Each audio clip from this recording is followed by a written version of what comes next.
Obrigada por sintonizar no podcast Assustadoramente. O caminho do terror começa aqui e não há como voltar atrás.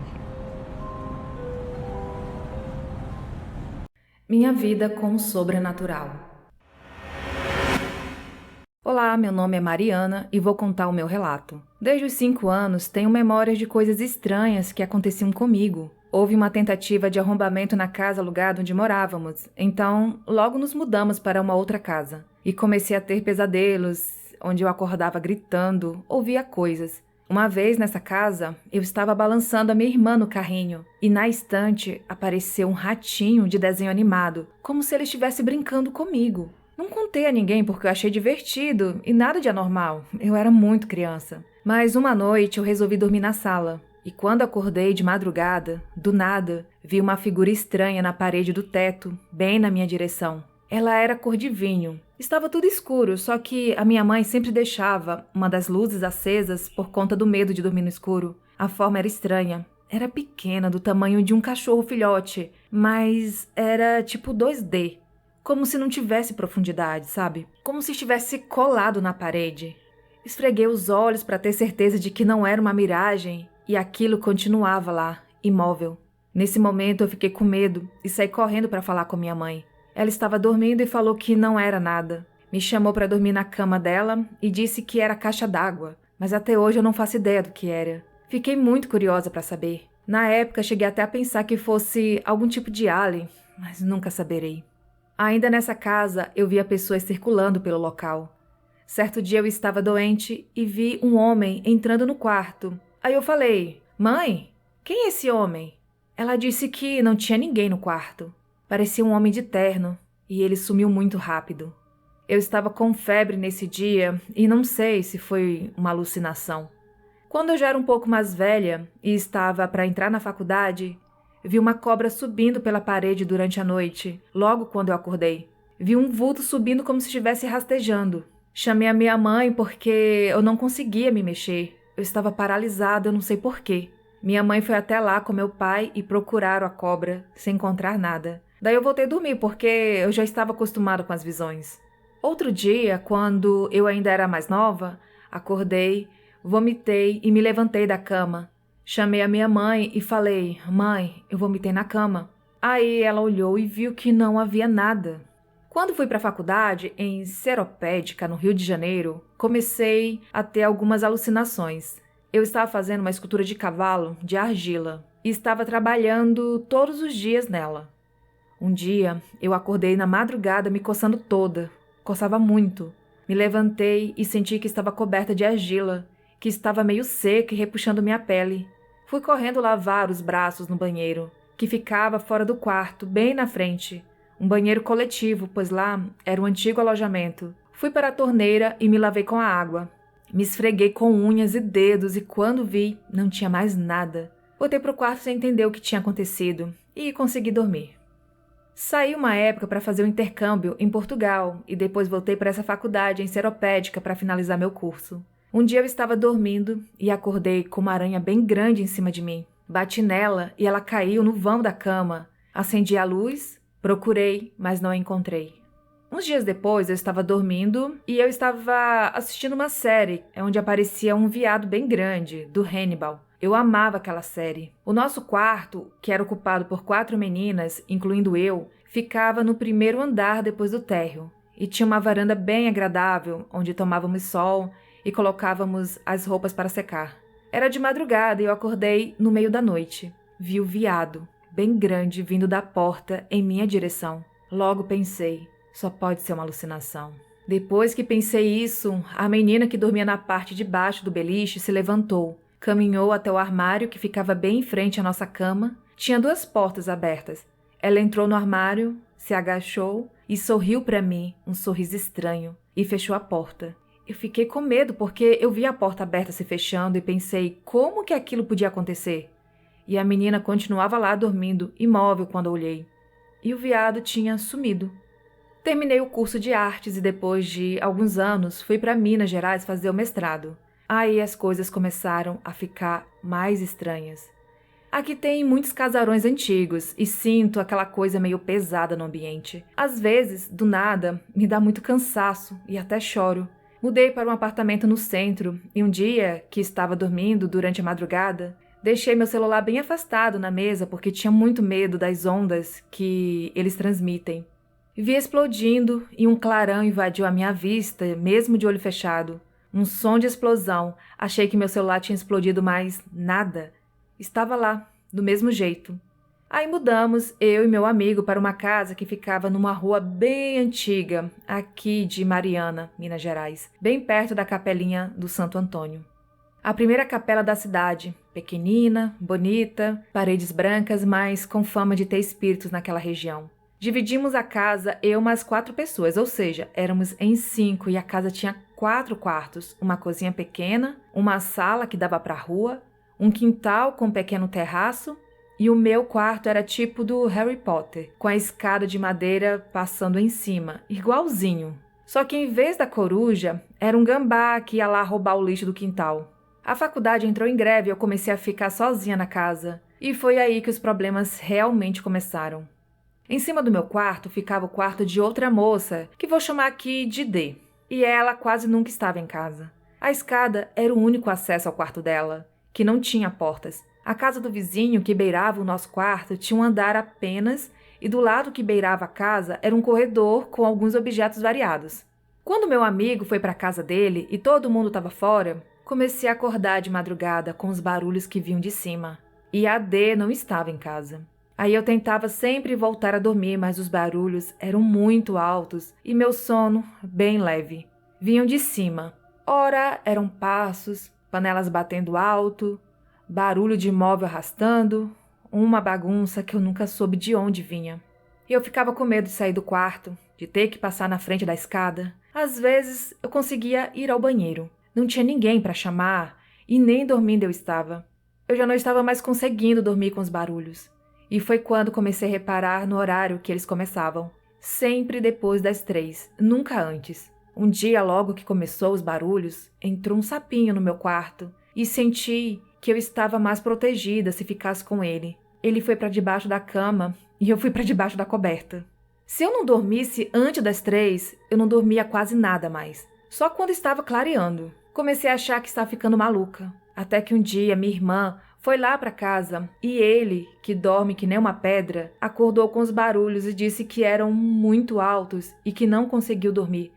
Bom, aqui ela falou que é irmã e falou ele. Eu não sei se é irmã ou irmão, mas vamos continuar. No dia do meu aniversário, meu outro amigo disse que viu um vulto de índio passando na sala e eu meio que não acreditei. Eu era bem cética. A festa acabou e fomos dormir, eu e a minha amiga.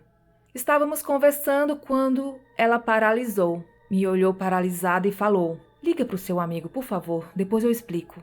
Ele estava no meio do caminho e teve que voltar lá para casa porque minha amiga estava muito assustada. Quando ele chegou, ela disse que naquela hora alguém tinha tocado na perna dela. Ouvimos a escada ranger. Comentamos sobre isso e ela sentiu alguém apertando a perna dela. Nesse dia não houve barulhos, apenas o ranger da escada.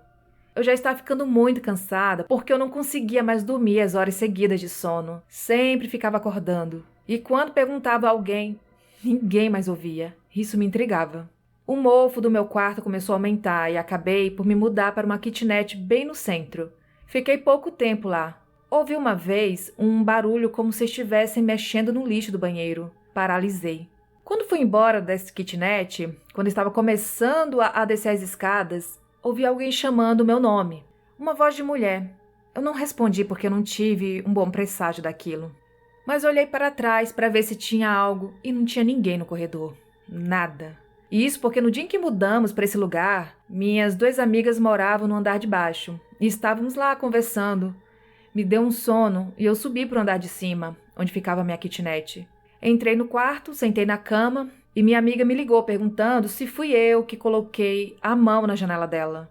Eu disse que não, e na hora eu peguei a pior faca que tinha, saí do quarto e desci as escadas para pegar, sei lá, quem no corredor.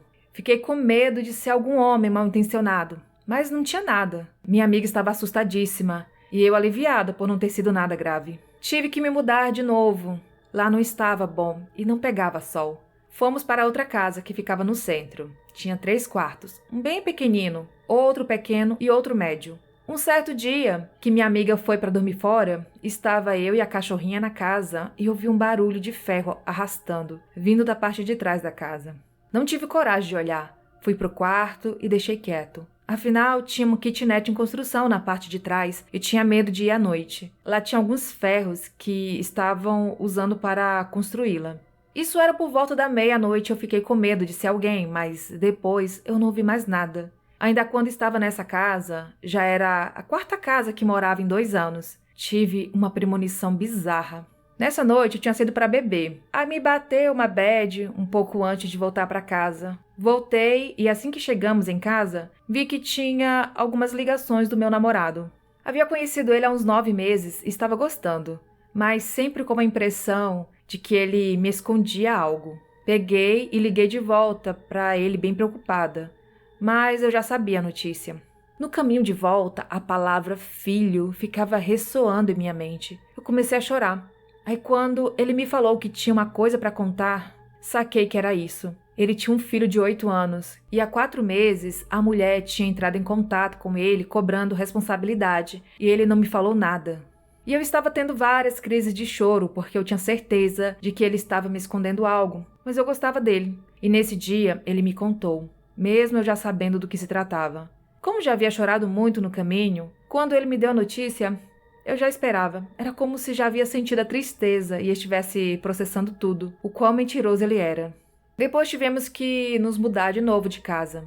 Eu ainda dividia a casa com a minha amiga. E fomos para um apartamento no Galego. E ficava tipo em cima do morro, com umas roseiras na frente do outro lado da rua. Minha mãe veio me visitar e fomos para a mina do Veloso em Ouro Preto. Quando voltamos, o espelho havia caído do prego e um outro quadro da outra parede. Não coloquei de volta. Juntamos os cacos do espelho e colocamos no saquinho. E ficou lá.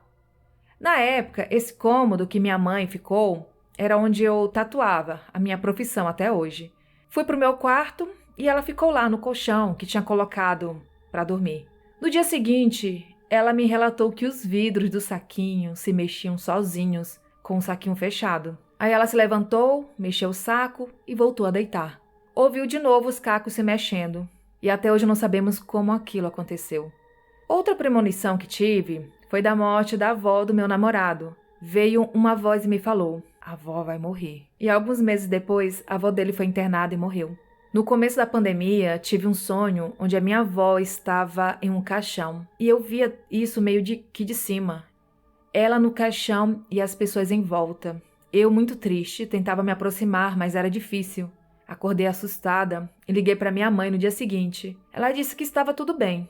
Aí teve um dia, eu comecei a chorar sem parar. Tive uma visão da minha mãe muito triste e meu pai se afastando.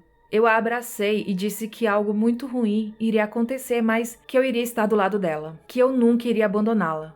Mas eu sabia que algo iria acontecer com a minha avó. E voltei para Araraquara para passar os primeiros meses da pandemia lá.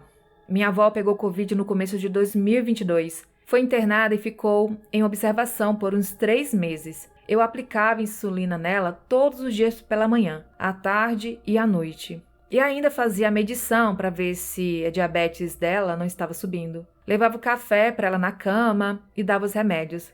Depois de um tempo, ela começou a ter tonturas. Ela dizia que era culpa do chá mate e parou de tomar. Depois de mais um tempo, ela começou a sentir uma dor nas costas. Eu colocava salompas, mas não resolvia. Comecei a perceber que não era dor muscular, mas algo pior. Senti um desconforto dentro de mim quando estava colocando salompas. Ela estava sentindo muita dor no meio das costas e eu já não sabia mais o que fazer. Ela fez exames de sangue e deu infecção na urina. Nisso eu tive que voltar para Mariana, pois as coisas de tatuagem estavam todas numa kitnet. Voltei e tive que me mudar de novo porque a rua tinha muita poluição.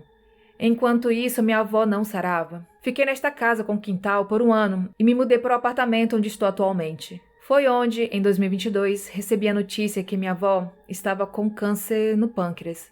Fiquei arrasada, mas eu já estava esperando, desde o dia do pesadelo do caixão. Fiquei muito triste com a notícia. No final de 2022, um pouco antes do Natal, ela faleceu no hospital logo depois da minha mãe ter saído. E nesse dia, eu estava na cama deitada, pensando na minha avó, quando de repente senti meu corpo todo formigando e dormente, como se estivesse derretendo. Aí eu pensei, é assim que você se sente, né, vó? Recebi uma ligação da minha mãe na madrugada, mas eu já sabia o que tinha acontecido. A minha avó havia falecido naquela madrugada. Recebi esse relato no Instagram, foi enviado pela Mariana. E estes foram os relatos de hoje. Eu sou Daniela Abreu, do podcast Assustadoramente, disponível no Spotify e aqui no YouTube. Você que está aqui, já aproveite e deixe seu like, comente para dar aquele apoio para o canal e siga também se não segue. E se você tem alguma história sobrenatural para contar, envie o seu relato para o e-mail que é o assustadoramente@outlook.com e siga as redes sociais do podcast. Os links estão aqui na descrição deste vídeo.